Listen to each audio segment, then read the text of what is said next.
My ex-girlfriend mocked my career dreams. So I landed the promotion she thought she'd get. The promotion was announced with the cold finality of a guillotine blade dropping, and I felt the phantom weight of her laughter still echoing in my skull. Cassandra Vance, my ex, had always been a master of the casual cruelty that cuts deepest, and the day the senior strategy director position opened up, she delivered her masterpiece.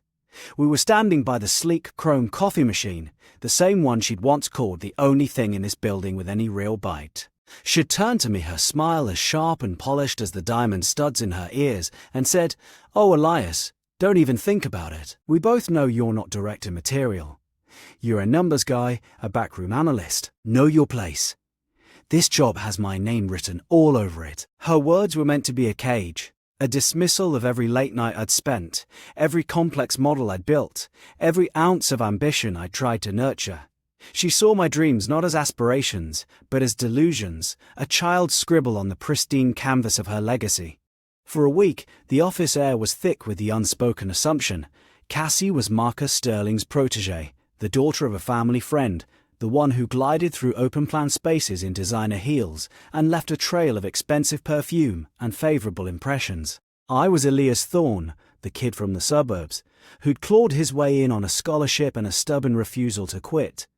The old boys network wasn't just a term, it was a living, breathing entity here at Sterling & Co. And Cassie was its darling. I felt the familiar, acidic burn of imposter syndrome, the voice that sounded suspiciously like her, whispering that she was right. I was just a numbers guy. I spent my days staring at spreadsheets, my world contained within the cold blue glow of a monitor, framed by the glass walls that offered a panoramic view of everyone else's success. The glass was a lie, of course. It promised transparency, but only ever reflected your own anxiety back at you. The call from Marcus's assistant came on a Friday afternoon. I was summoned to the corner office, a space of dark wood and leather that smelled of old money and power. Marcus Sterling sat behind a desk the size of a small car, his face a mask of weary pragmatism. He didn't waste time on pleasantries. "Dawn," he began, his voice gravelly. "We've got a situation. The old North Side Yards project. You know it." I did. It was a legendary failure, a sprawling, contaminated plot of land in a district the city had written off. 2 previous teams had been assigned to it, and had either quit or been quietly fired. It was a professional graveyard. "It's yours," he said, "not as an opportunity, but as a sentence. Turn it around, or find a new career. No budget for frills, just results." It was a poison pill, a beautifully engineered career-ending move, and I knew with a certainty that chilled me that Cassie had a hand in my assignment. I could almost hear her laughter, see her smug expression as she watched me take my first step off the corporate cliff. I walked back to my desk in a daze, the sympathetic, pitying glances from my colleagues burning my skin. Cassie was on the phone, laughing, her back to me. She didn't need to look. She could feel my defeat. The project files were a tombstone of dead ideas and abandoned hopes. For 2 days, I did nothing but stare at them, the weight of my own inadequacy pressing down on me. Her words were a constant refrain in my head. Know your place. Maybe she was right. Maybe I should just accept the small, safe life I was destined for. But then, a different memory surfaced. It was of my father. His hands calloused and stained with grease, looking at a broken engine and seeing not a wreck but a puzzle waiting to be solved. He never knew his place. He built it, piece by piece. That memory was a spark in the crushing dark. I would not let her win. I would not let her be right. I started going to the site after hours. The North Side Yards were a wasteland of rusted metal and cracked concrete, but as I walked the perimeter, I started to see things differently. I saw the way the setting sun hit the silhouette of the old warehouses, creating a stark, beautiful geometry. I saw the potential lines of sight, the natural drainage patterns, the forgotten railway spurs that could be repurposed. It wasn't a graveyard, it was a blank slate. My work became an obsession, a secret rebellion. I stopped looking at the project as a failure to be mitigated and started seeing it as a canvas. I spent my nights sketching, my days buried in zoning laws and environmental reports, my spreadsheets now filled with wild, hopeful numbers instead of grim projections. It was during one of these late-night sessions, hunched over blueprints in a dimly lit diner, that I met Sarah.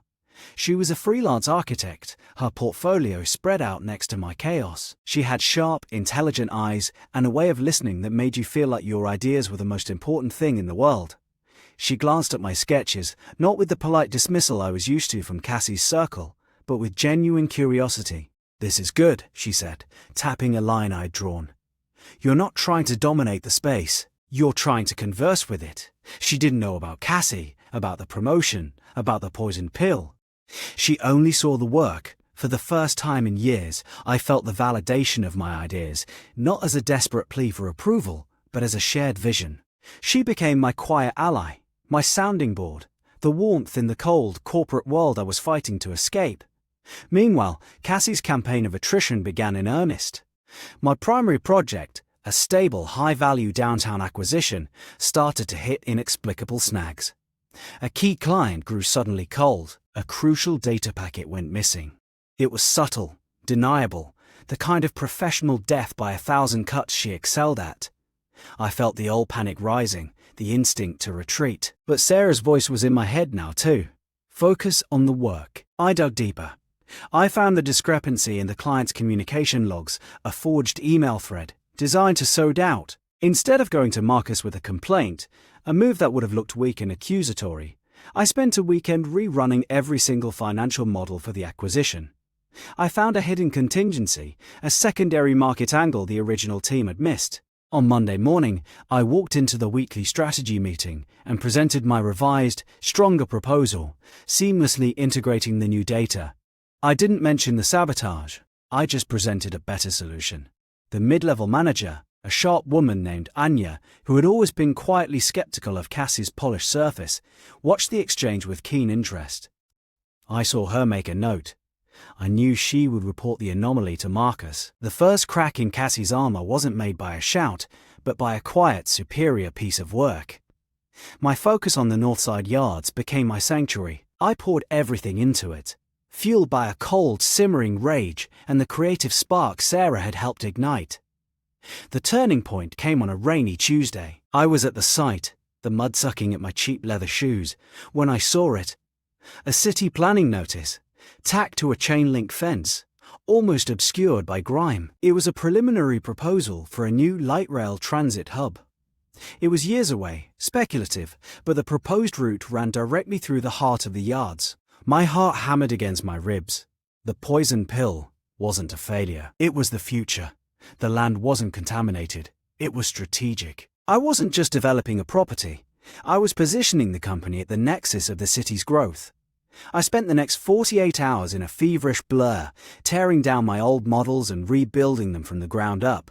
The project transformed from a desperate salvage operation into a visionary, community-integrated development with a projected yield that made the downtown acquisition look like pocket change. I had turned her weapon into my masterpiece. But Cassie wasn't done. Sensing the shift in the office atmosphere, the way Anya and others now looked at me with a new respect, she escalated. The investigation was a masterstroke of her privilege, a fabricated expense report, a dinner with a client that had never happened, the numbers altered to look like I was skimming. It was a classic, ugly tactic, designed not just to discredit me, but to stain me with the kind of moral failure she believed was beneath her, but acceptable for others. The summons to HR was a gut punch. For 2 days, my world narrowed to a sterile conference room, defending my integrity against a phantom accusation. The momentum I'd built stalled. The presentation for the promotion was only a week away, and I was drowning in paperwork and panic. It was the lowest point. I was exhausted, demoralized, and the voice of doubt, her voice, was screaming again. "See? You don't belong here." I almost broke. But then I remembered the site, the rain, the notice on the fence. I remembered my father's hands. I fought back with data. I produced credit card statements, phone records, a sworn affidavit from the actual client I'd been with that night. I didn't just disprove the claim. I presented a timeline so meticulous, so airtight, that it made the accusation look not just false, but laughably incompetent. Anya, who had been quietly observing the HR process, finally spoke up. She reported the initial sabotage she'd witnessed, connecting the dots. Marcus Sterling, it turned out, had already ordered a quiet audit of Cassie's own expense accounts after the downtown acquisition incident. He was watching.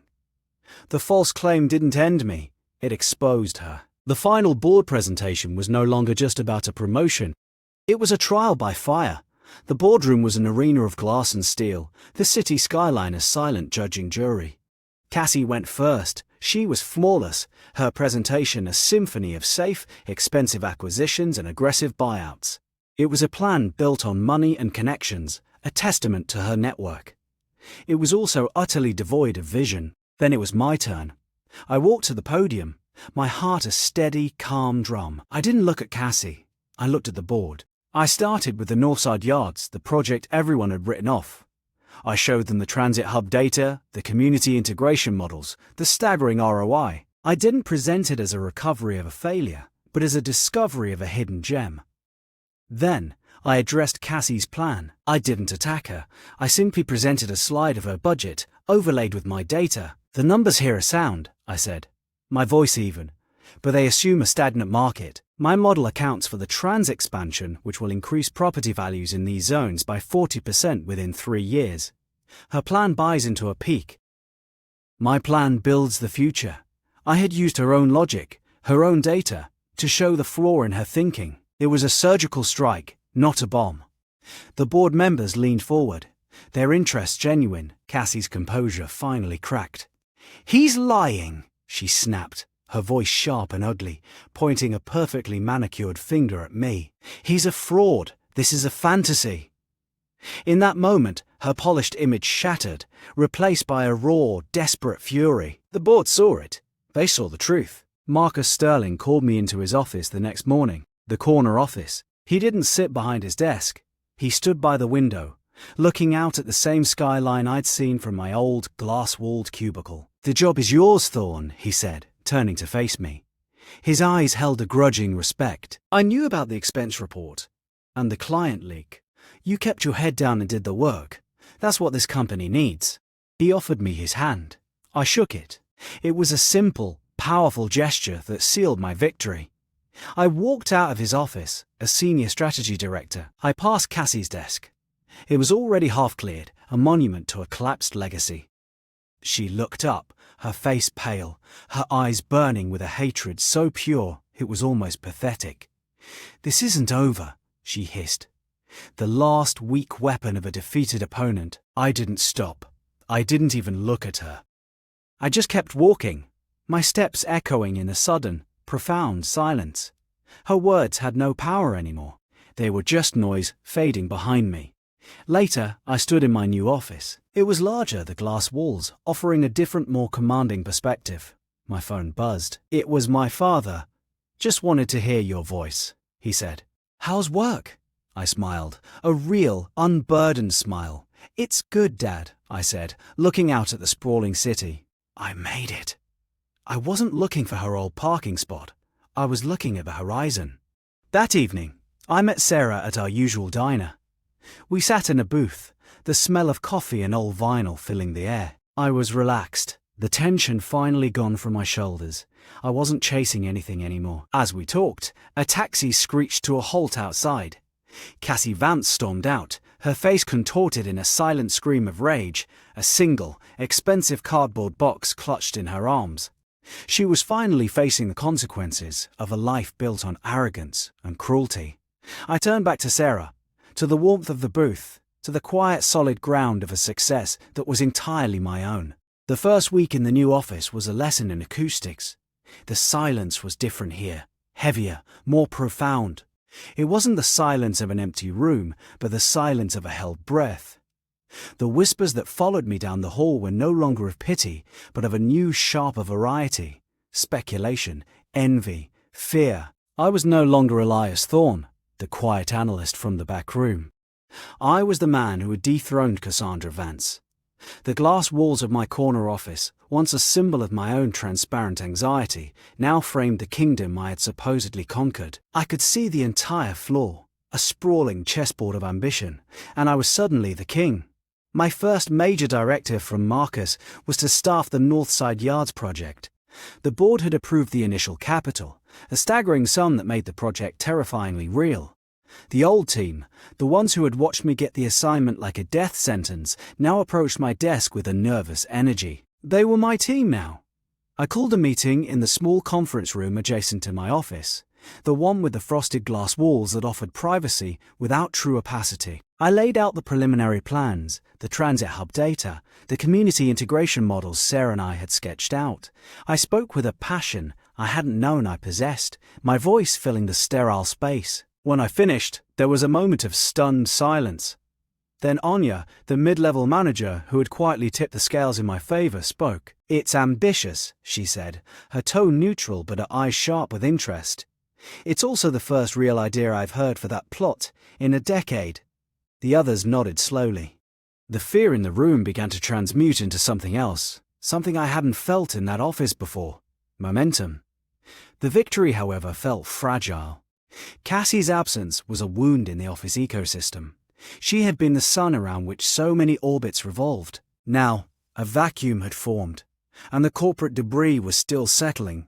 I saw her ghost everywhere. In the lingering scent of her perfume in the elevator, in the half-finished sentences of colleagues who were used to reporting to her, in the way the senior partner still looked past me in the hallway, as if expecting her to materialize at my shoulder. I had the title, the office, the mandate, but I hadn't yet earned the respect of the institution itself.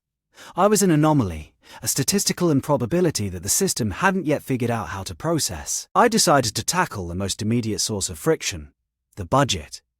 My plan was radical, and the finance department, still operating under the old assumptions, was pushing back with passive-aggressive force. The numbers they gave me were conservative, punitive. They were designed to make my project fail, to prove that Marcus's faith in me was a momentary lapse in judgment. For 3 days, I fought them. Endless emails, tense phone calls, meetings that went in circles. The old imposter syndrome began to creep back in. Maybe they were right. Maybe I was over my head. Maybe Cassie's voice whispering that I was just a numbers guy was the truest thing after all. On the 4th day, I found a file I'd never seen before on the shared server. It was labeled Vance Q3 Projections Archive. It was an old budget model of hers for a different, unrelated project. Curiosity got the better of me. I opened it. It was a masterpiece of corporate obfuscation. Lines were buried, costs were shifted between departments, and risk was hidden in complex, nested formulas. It was brilliant, in a cynical way. It was also, I realized with a jolt of cold clarity, the exact template the finance department was using to stall my project. They weren't just being difficult, they were following a script. Cassie's script. She had built these systems, these financial guardrails, to protect her own preferred projects and starve the ones she didn't believe in. Even from a distance, she was still fighting me. I didn't get angry. I got quiet. I spent the entire weekend deconstructing her old model. I mapped every hidden cost, every deceptive formula. On Monday morning, I walked into the office and didn't go to my desk. I went straight to the head of finance, a stern man named Davies who had been Cassie's staunchest ally. I didn't bring a complaint. I brought a single sheet of paper. On it, I had highlighted 3 specific cells in her old model, and the corresponding cells in the budget they had sent me. I noticed a consistent methodology, I said, my voice calm and even. I've taken the liberty of reforecasting the Yards project, using a more transparent framework. It actually frees up about 8% in operational capital. You should find it efficient. I slid the paper across his polished desk. He looked at it, then at me. The color drained from his face. He didn't say a word. An hour later, the revised, approved budget landed in my inbox. No pushback, no excuses. It was a small, quiet battle, but it was the first time I had dismantled a piece of her architecture from within. The kingdom was starting to feel a little more solid. With the budget secured, the real work on the Northside Yards began. The site, which had once been a symbol of my professional exile, now felt like a sacred text waiting to be deciphered. I spent as much time there as I did in the office. The cold blue light of my monitor was replaced by the harsh, honest sunlight of the city. The air smelled of damp earth and rust and possibility. Sarah was a constant presence. She wasn't just a consultant anymore. She was a partner in the truest sense. We walked the perimeter of the property, her architect's eye-catching details I'd missed, my analyst's mind calculating the implications of her visions. We argued over schematics in the back booth of the diner, our papers spread out between us, fueled by lukewarm coffee and a shared electric excitement. She challenged me, forcing me to justify every decision, to think beyond the numbers and consider the people who would eventually live and work in the space we were designing. "You're not just building a development, Elias," she told me one afternoon, standing in the shadow of a derelict warehouse. "You're building a reputation. This place will be your monument. Make it one you're proud of." With her, the work wasn't a fight for validation, it was a process of creation. The ghost of Cassie began to recede, replaced by the tangible reality of what we were building. Of course, the silence from Cassie's camp was never going to last. I should have known that. The attack came not from the front, but from the side. A flank maneuver designed to destabilize me while I was focused on the yards. It started with a series of articles in a prominent, but slightly sleazy, online business journal. The first was a puff piece on Cassie, painting her as a visionary who had been unfairly ousted by a corporate coup. It spoke of her fresh ideas and modern approach, hinting that Sterling & Co. was a relic stuck in the past. It was pure PR spin, but it was effective. It built a narrative of her as a martyr. The second article was a veiled attack on the Northside Yards project. It didn't name me, but it talked about reckless gambles and unproven strategies that threatened to sink a venerable institution. It mentioned the project's history of failure, framing my revitalization attempt as hubris. The article sent a ripple of anxiety through my team. Anya brought me a printed copy of the second article, her expression tight with worry. "This is her," she said, not needing to explain. "She's trying to poison the well." She was right. Cassie couldn't attack my work directly, so she was attacking its credibility. She was going over my head, appealing to the market, to the board's sense of fear. Marcus Sterling called me into his office. He didn't look happy. He placed a tablet on his desk, the articles glowing on the screen. "This is noise, Thorne," he said, his voice gruff. "But it's loud noise. The board is getting nervous. They backed you, but they backed a quiet, internal success. This is public. I need you to get ahead of it. Show them something tangible. Soon." The pressure was back, the weight of expectations settling on my shoulders once more. Cassie was proving that even in exile, she could still reach into the building and twist the knife. I refused to be drawn into a public war of words. To respond would be to validate her narrative. The best defense I knew was the work itself. I doubled down. I pushed the team harder, not with threats, but with focus. I called in favors from old contacts in city planning, discreetly confirming the transit hub timeline. I worked with Sarah to produce a series of stunning, photorealistic renderings of the completed project, showing not just buildings, but a vibrant community. Parks, public plazas, families, life. I compiled a dossier of letters of interest from potential tenants who were excited by the vision of an integrated, transit-friendly development. I was building an arsenal of facts, a fortress of data that her vague, fear-mongering articles couldn't touch.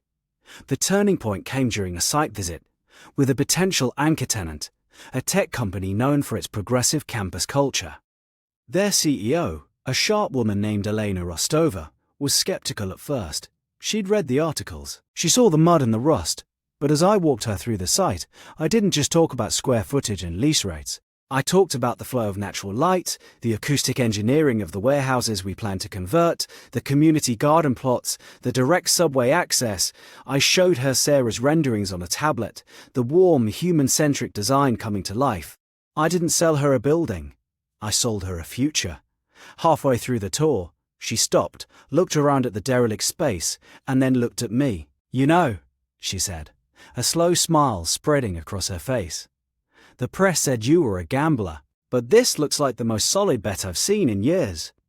The signed letter of intent was a solid, heavy weight in my hand. It was more than a tenant, it was a shield. It was proof. Armed with Rostova's commitment, I scheduled a presentation for the senior partners and the board members who had grown nervous. It wasn't the final board presentation for the promotion, but an interim update, a direct response to Cassie's media campaign. The room was tense. I could feel their skepticism, their fear of the public embarrassment Cassie was threatening. I didn't start with the renderings or the letters. I started with the budget. I put the original stalled budget on the screen, the one designed by Cassie's old methodology. Then I put my revised approved budget next to it. "This is the budget the finance department initially provided," I said, pointing to the first one. "It's a defensive, conservative model designed to protect against failure. It's also the model Cassie Vance used for her own projects." I didn't have to say more. The partners who knew the inner workings of the company understood the implication. I was exposing a system. Then, I showed them the letters of intent, starting with Elena Rostova's. The mood in the room shifted palpably. I showed them the renderings. I showed them the data on the transit hub, with confirmed timelines I'd obtained from the city. I laid out the entire vision, not as a gamble, but as the only logical, forward-thinking path for the company. I spoke for 20 minutes, my voice steady, my presentation seamless. When I finished, there was a long silence. Then, one of the oldest, most conservative partners, a man who had always treated me like furniture, spoke. "Thorne," he said, looking not at me, but at the renderings on the screen. "I've been betting against this project since it started. I want to formally withdraw my objections." It was a complete capitulation. Cassie's media attack had backfired spectacularly. Instead of making me look reckless, it had forced me to prove my vision with such overwhelming evidence that it made me look like a strategic genius. I hadn't just defended my project, I had elevated it. That evening, I walked through the nearly empty office. The lights were dimmed, the glass walls reflecting the city lights like 1,000 scattered stars. I stopped by Cassie's old desk. It was completely bare now. Wiped clean, a blank slate.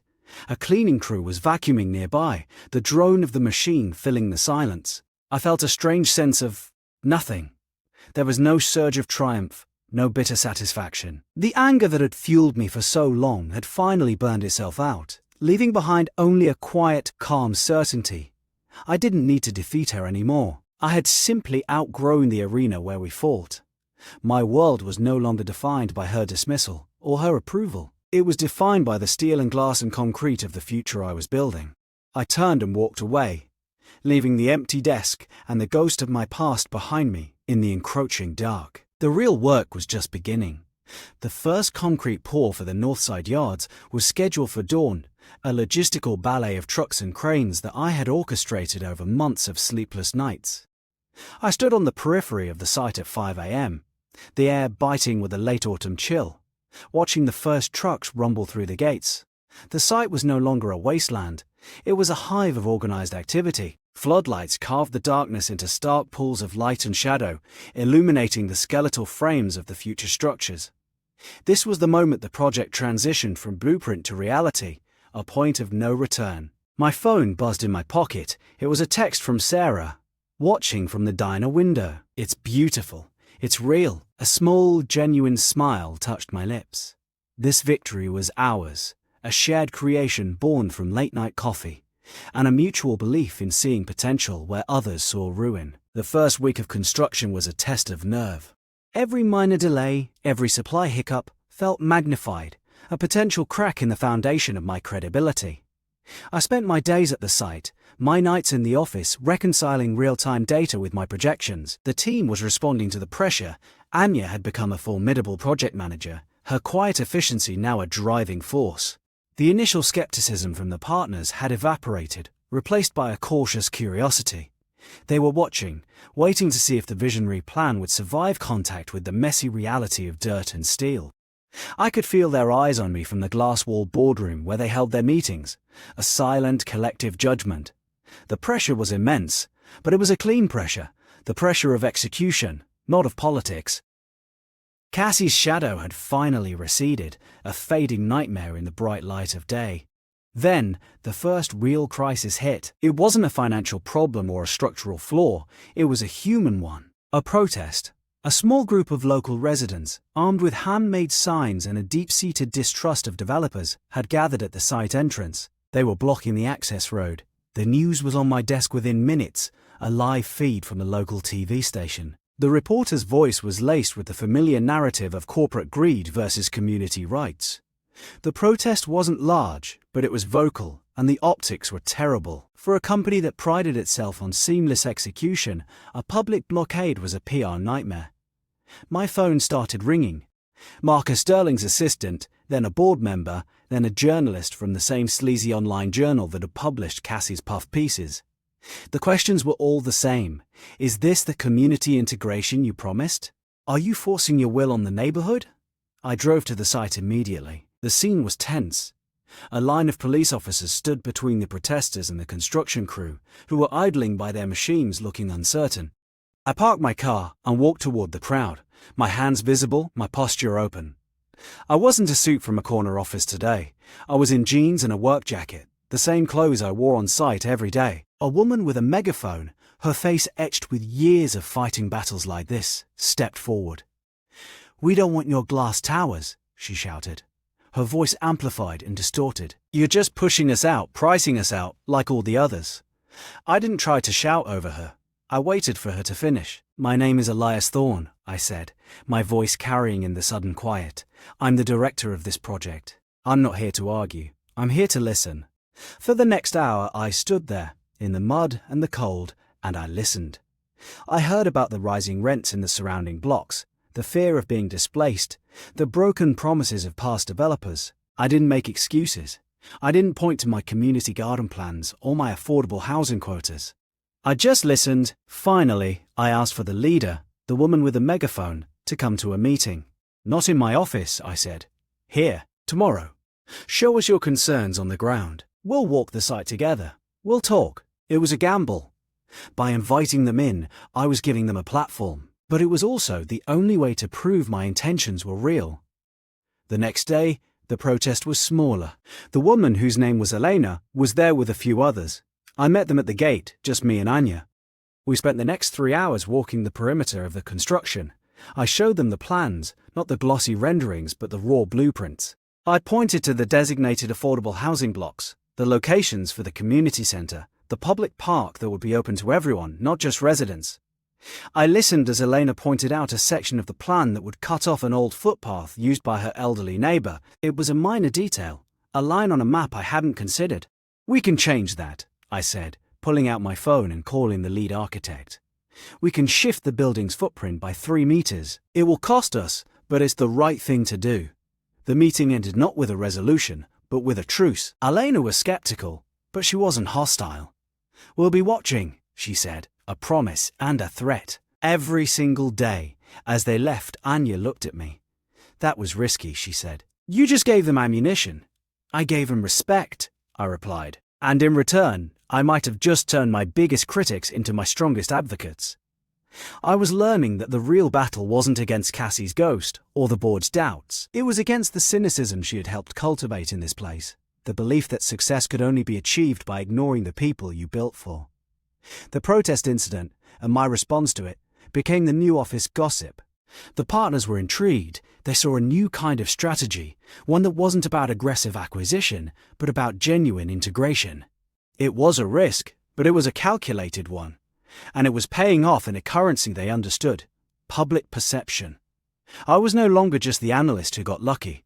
I was becoming a strategist, a leader. The board started including me in their broader planning discussions, asking for my input on other projects. I was building a new kind of capital, one based on trust and execution, not just on numbers. The corner office was beginning to feel less like a prize and more like a command center. One afternoon, while reviewing the updated site plans to accommodate the new footpath, I found an old survey map filed away in the project's digital archive. It was from the 1970s, a relic of a previous development attempt that had never gotten off the ground. Out of curiosity, I overlaid it with our current digital survey.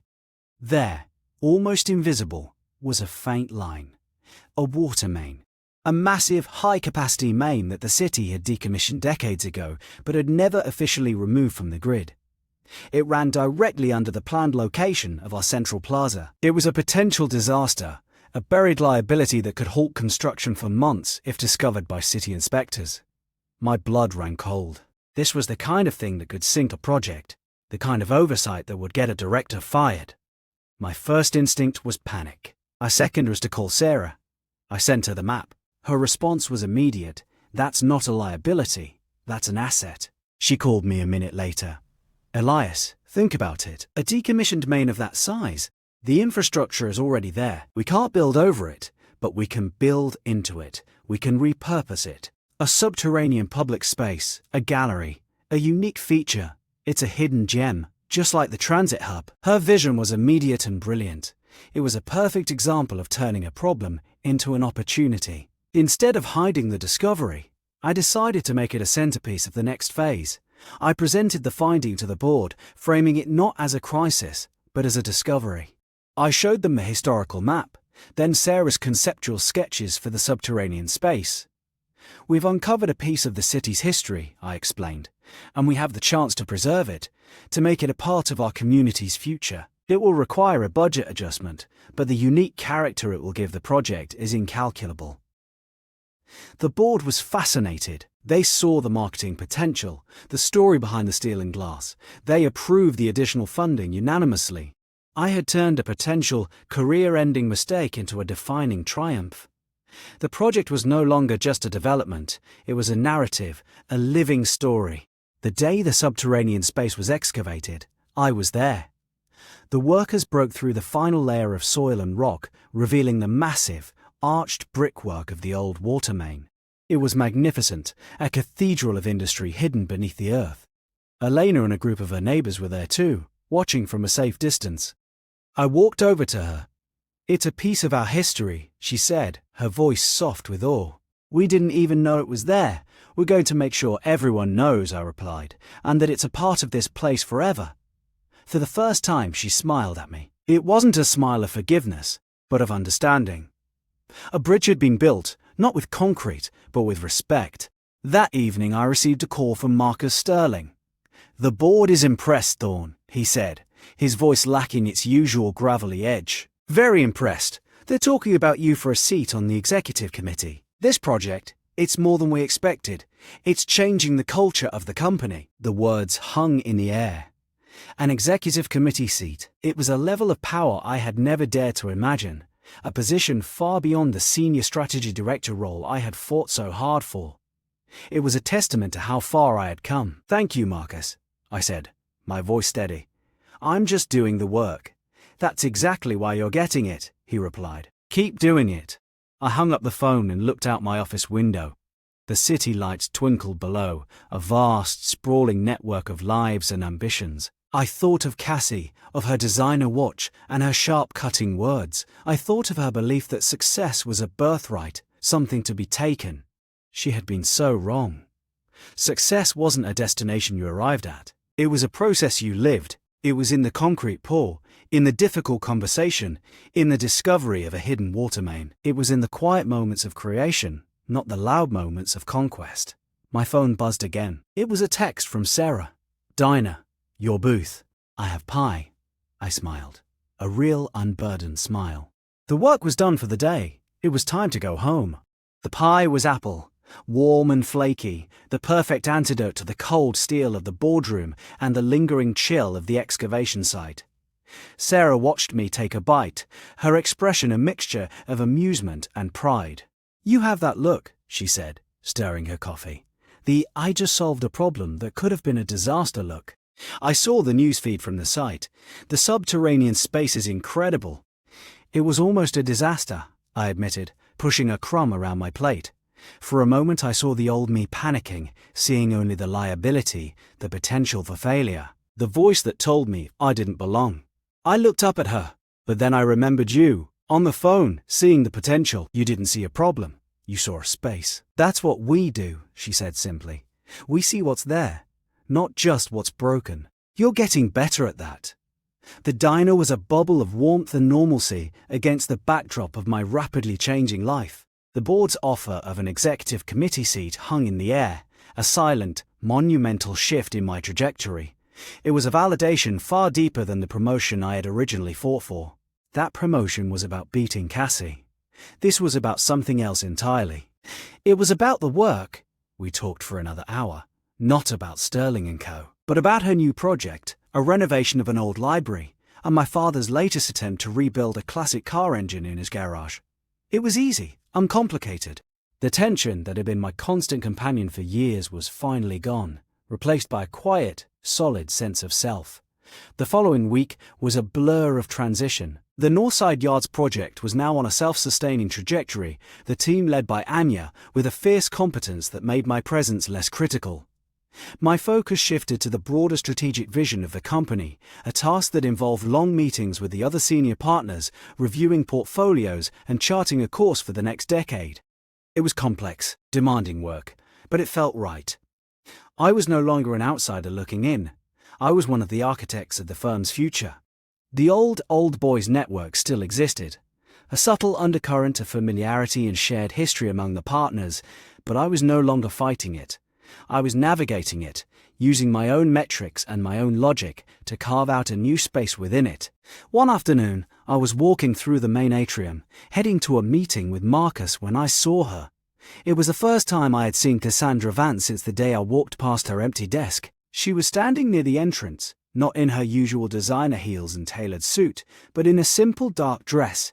She was talking to a junior analyst, her hands gesturing with a familiar, sharp precision. The analyst was listening, nodding, looking slightly intimidated. I felt a jolt, not of anger or fear, but of something closer to pity. She hadn't vanished. She had just landed somewhere else, still playing the same game, still casting the same shadows. I didn't try to avoid her. I simply continued on my path. As I drew closer, she looked up. Her eyes met mine. For a split second, I saw the old Cassie. The arrogance, the challenge, the simmering rage. But then, something else flickered in her gaze. It was a brief, unguarded flash of confusion, maybe even regret. She had expected me to be a stepping stone, a temporary obstacle. She had never imagined I would become a destination. She opened her mouth, as if to say something, a final biting remark to reclaim some semblance of control, but the words didn't come. The silence stretched between us, thick with everything that had been said, and everything that now didn't need to be. I gave a slight, almost imperceptible nod, a gesture of acknowledgement, not of greeting. Then I walked past her, my footsteps echoing on the polished marble floor. I didn't look back. The encounter lasted less than 10 seconds, but it felt like the final, definitive closing of a chapter. She was no longer my antagonist. She was just a person I used to know, a ghost from a past that no longer defined me.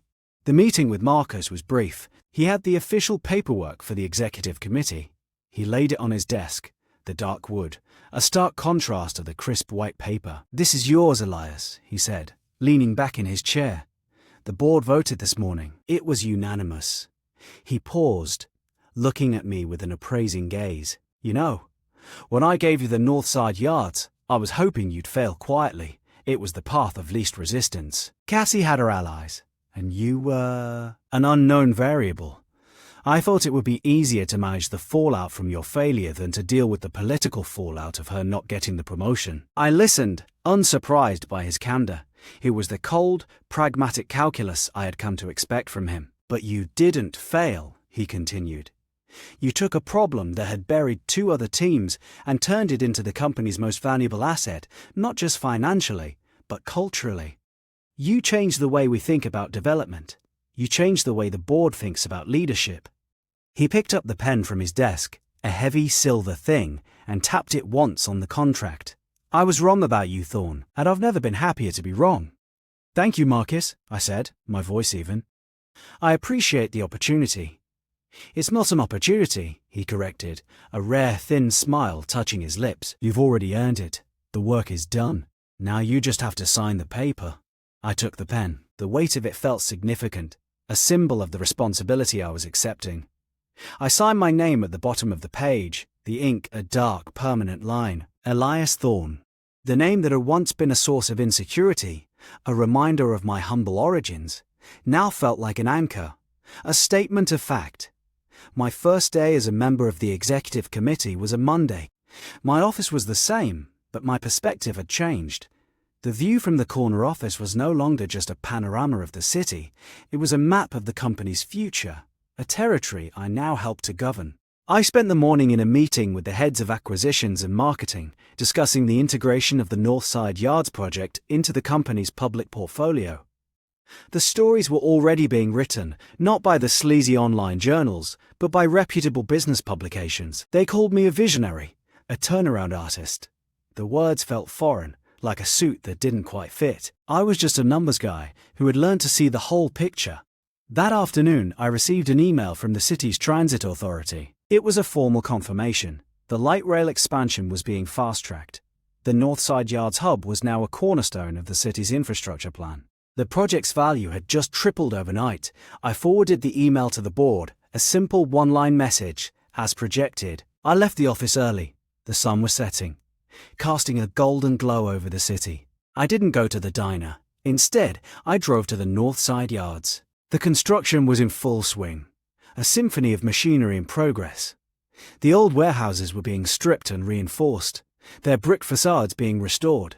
The site of the future plaza was marked out with spray paint, and I could see the faint outline of the path that would lead to the repurposed water main.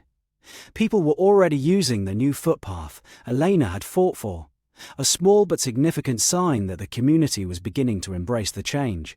I stood there for a long time, watching the workers, feeling the cool evening air on my face. I thought about my father, about his calloused hands and his unwavering belief that anything could be fixed if you understood how it worked. I thought about Sarah and the warmth of the diner booth. I thought about the empty desk in the office and the ghost of a woman who had once been the center of my world. She had been a catalyst, a fire that had forged me in its heat, but the fire was out now. All that remained was the steel strong and unyielding.